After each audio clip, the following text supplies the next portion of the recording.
Visite ce 25 février entre Ghislain Thierry Magessa Ebomé et Adama Diane Barry.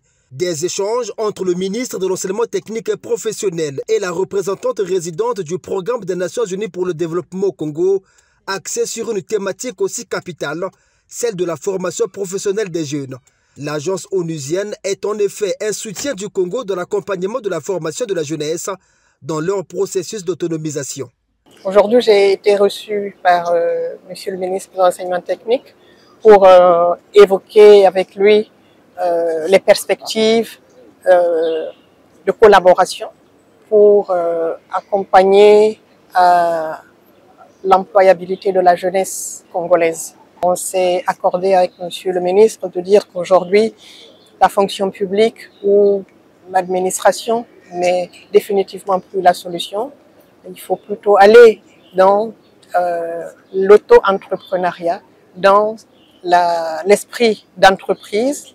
Soutenir et accompagner les programmes nationaux sur l'insertion sociale des jeunes, le PNUD s'inscrit dans la démarche du ministère visant à donner à cette couche de la société plus de compétences que de simples connaissances. Et donc nous avons vu avec Monsieur le ministre comment est-ce que, à travers les jeunes qui sont formés dans les centres de formation et d'apprentissage, mais cette fibre d'entrepreneur peut être aiguisée.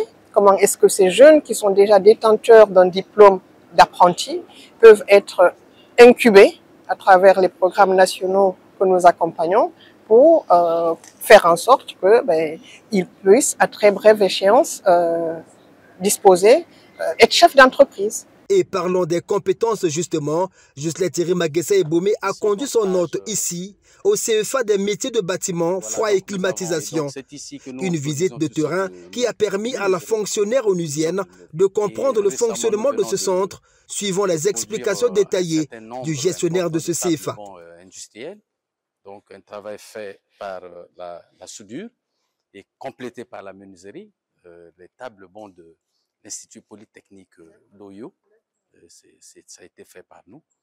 Donc, c'est un atelier qui est complexe. Ça, c'est la partie production et la partie montage, finition. Cette visite, qui s'est voulue détaillée, a permis à la représentante du PNUD au Congo de cerner les différentes formations qui se donnent ici. L'existant, qui, à ses yeux, donne une bonne impression. Et nous avons foi au savoir-faire de la jeunesse congolaise. Et c'est pour ça que nous avons visité tout le potentiel de ces CFA et nous sommes très agréablement surpris, impressionnés en fait par le potentiel. Et Monsieur le ministre nous a dit ceci, il faut consolider l'existant. D'accord? Aujourd'hui, les structures existent. Comment est-ce qu'on peut s'appuyer sur cela sans recréer, mais consolider pour pouvoir aller plus loin et répondre à la demande qui est déjà là, qui est là en fait, qui n'attend pas effectivement. Et donc, il nous a appelé également à l'accélération de la mise en œuvre des différentes initiatives sur lesquelles nous accompagnons le gouvernement. Menuiserie, peinture, staffeur et carreleur, maçonnerie, électricité, froid et climatisation, soudure métallique, bref, il y a au total 7 types de formations professionnelles qui se donnent au CFA des métiers. Un centre qui compte 195 apprenants venus des différentes entreprises. Si vous devez détecter la panne, qu'est-ce qu'on fait?